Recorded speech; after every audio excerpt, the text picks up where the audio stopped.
성탄 무대에서 헤롯의 역할이라는 제목으로 함께 은혜를 나누겠습니다. 기도하겠습니다.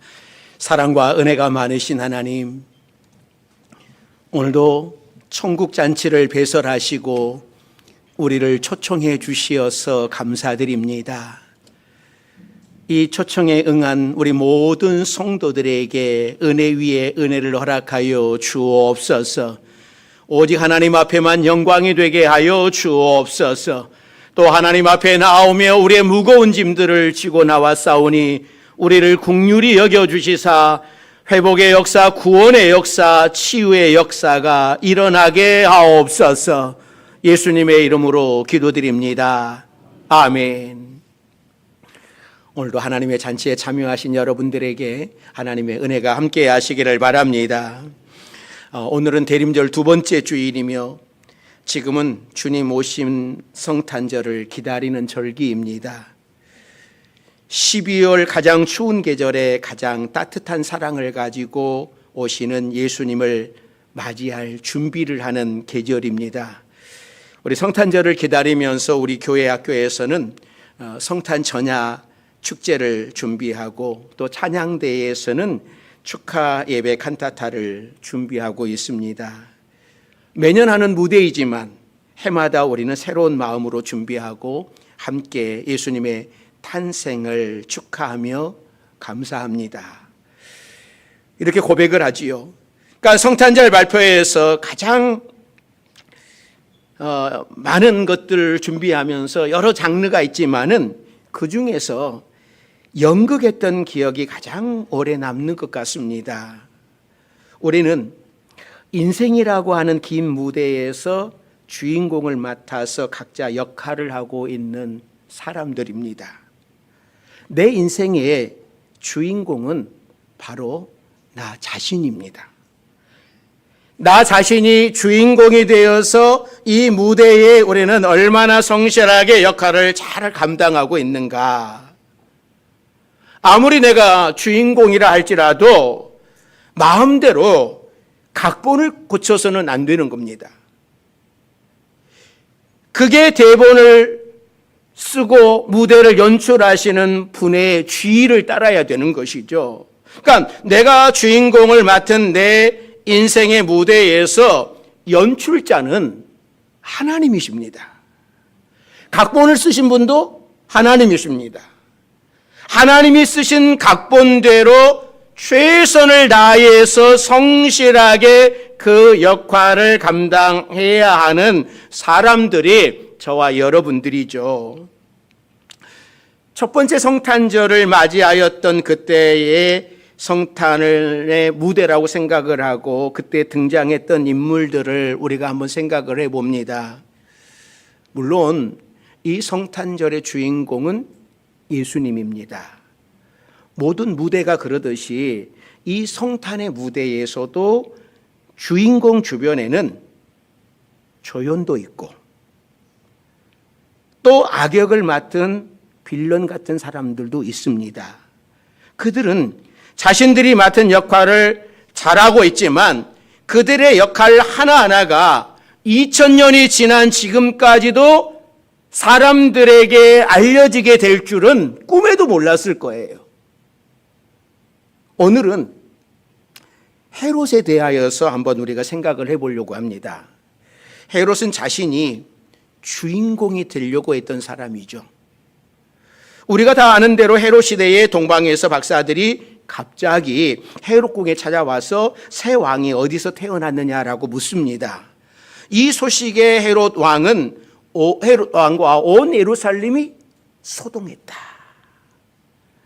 헤롯은 대제사장들과 서기관들을 모아서 그리스도가 어디서 나겠느냐 물으니 성경에 능통한 그들은 미가 선지자의 기록을 찾아내고 베들레헴이라고 이야기를 해줍니다.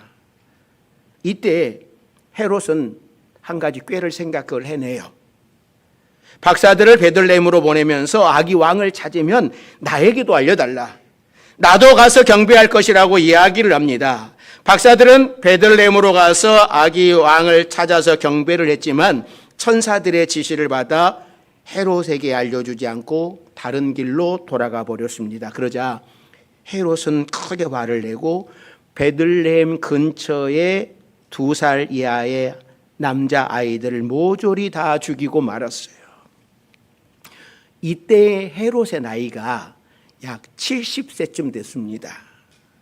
그러니까 로마 황제에게 왕권을 허락받은 지가 34년이 되었던 그런 시점이었어요. 그러니까 몸에는 병이 들어서 곧 죽을 시간이 다가오는 것도 알 만큼 된 나이였습니다. 그런데도 왕권에 대한 욕심을 버리지 못하고 왕으로 오신 예수님을 죽이려고 혈안이 되어 있었어요. 그러니까 헤롯은 자기 어머니와 장모, 아내, 아들까지도 죽이는 비정한 인간이었습니다. 그러니까 자신에게 왕권에 도전이 된다라고 하는 생각이 들면 그것은 누구나 다 죽였어요. 그래서 이 로마 황제 옥타비아누스는 헤롯에 대하여 이런 이야기를 합니다.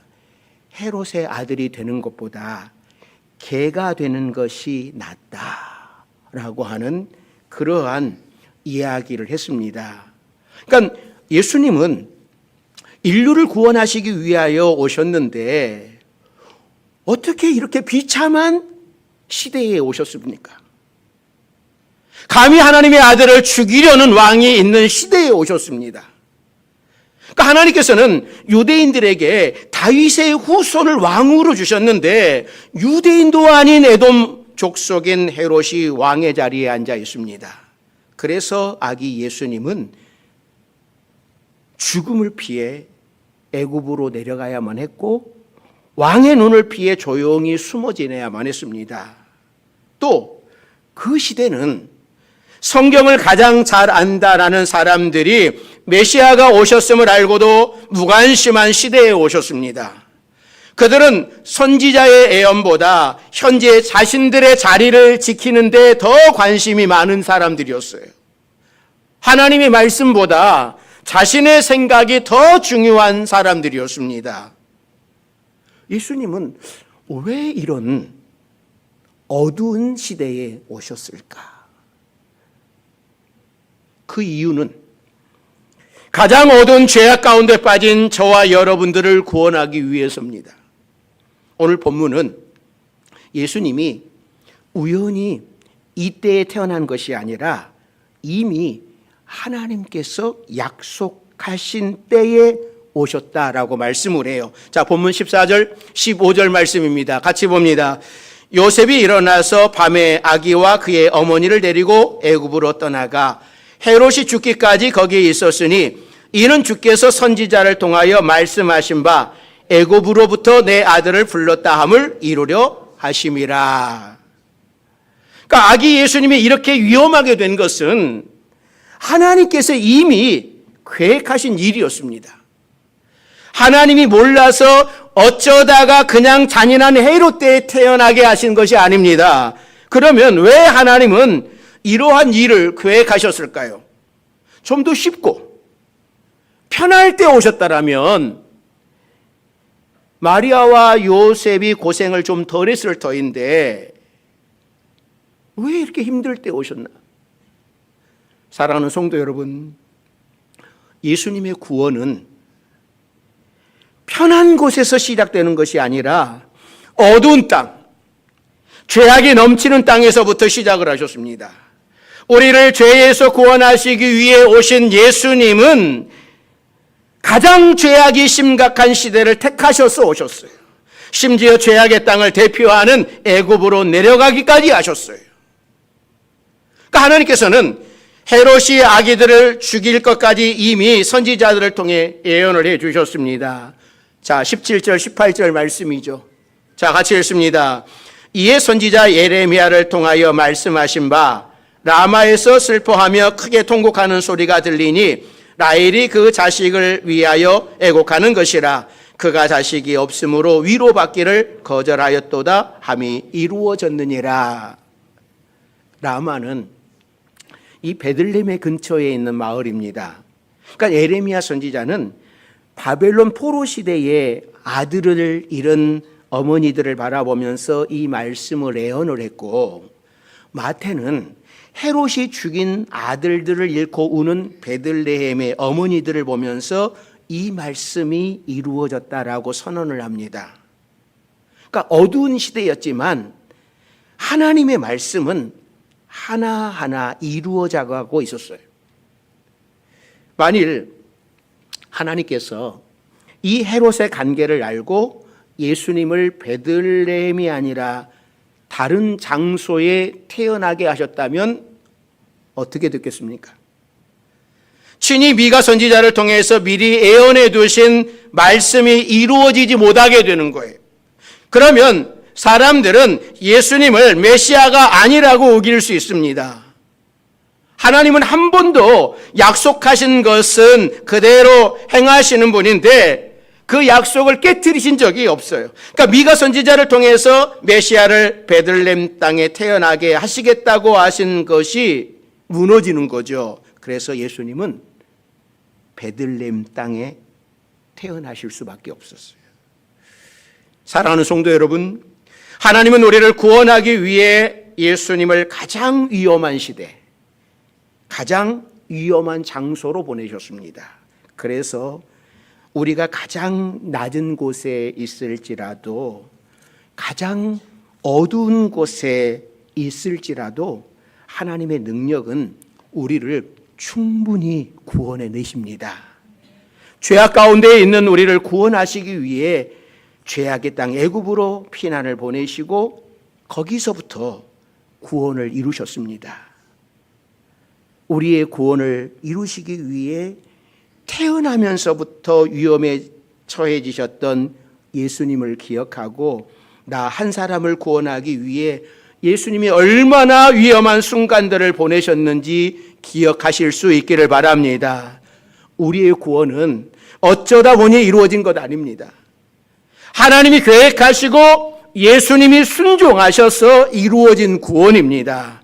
나를 구원하시기 위해 힘들고 어려운 곳에서부터 시작하신 구원이에요. 그러면 지금 당장 내게 닥치는 작은 어려움도 구원하실 능력이 있으신 하나님이신 것을 기억하고 그 어떤 순간에도 포기하지 마시고 기도로 믿음으로 이겨나갈 수 있는 여러분들이 되시기를 바랍니다. 자, 그러면 이 모든 위험한 상황을 만들어낸 헤롯에 대해서 성경은 어떻게 평가하고 있는가? 헤롯의 행동은 하나님의 각본이 아니라 사단의 계획이었어요. 아기 예수님이 이 땅에 오실 때에 죽이려고 했던 사단의 계획이 요한계시록에 나와 있는 겁니다. 자, 요한계시록 12장 2절서부터 4절 말씀 같이 읽습니다. 이 여자가 아이를 베어 해산하게 되매 아파서 애를 쓰며 부르짖더라.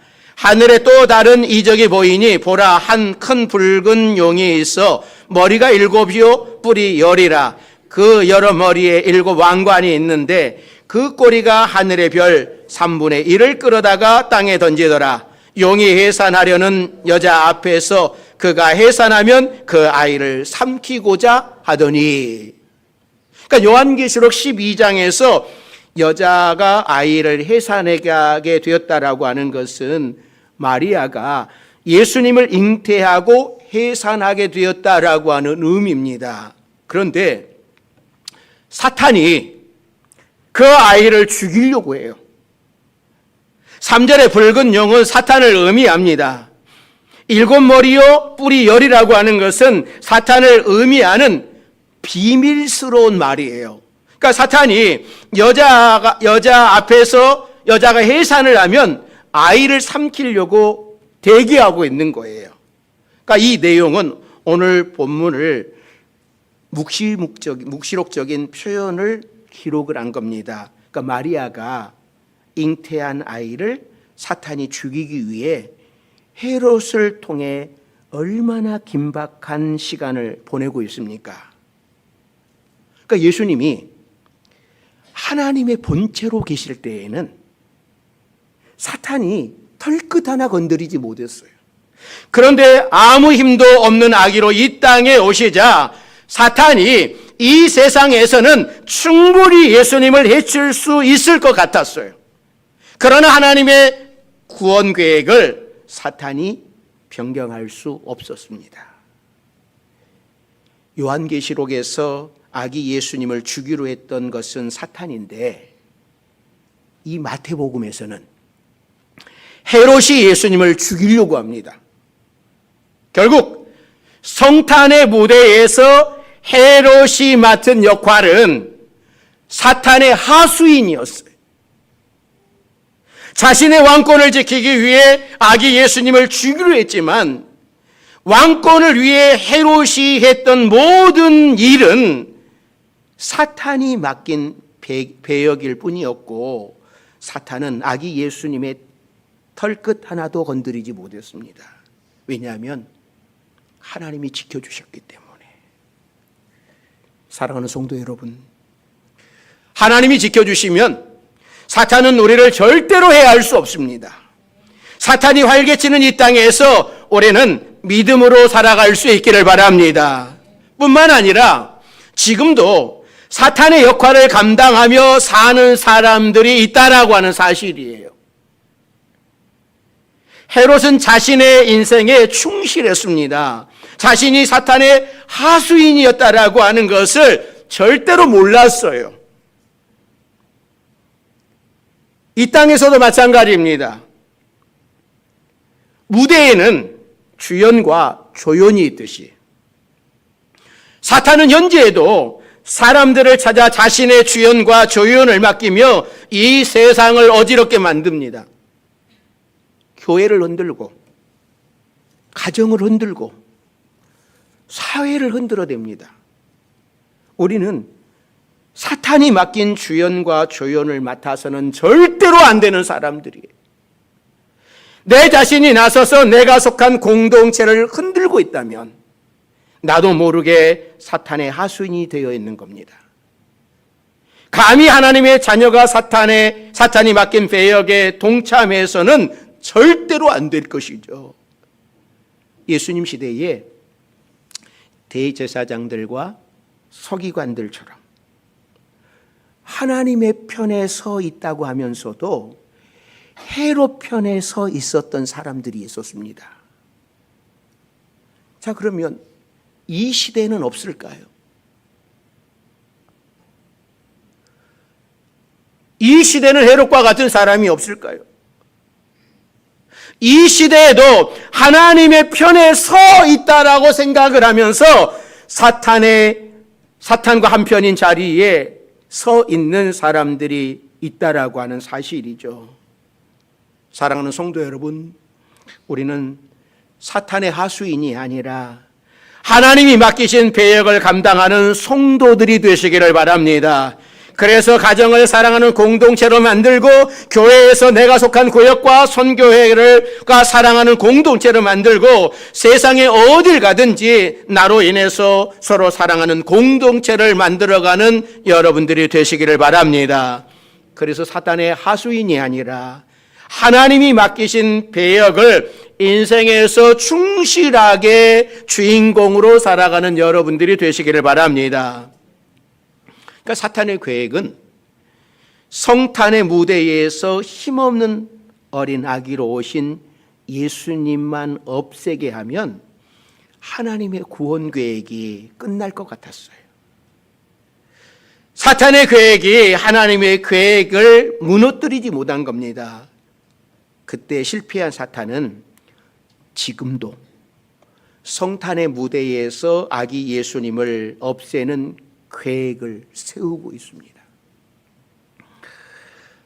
돼지라고 하는 소설로 우리들에게 잘 알려진 미국의 여류 소설가인 이 펄벅의 작품 중에 크리스마스 이야기라고 하는 소설이 있습니다.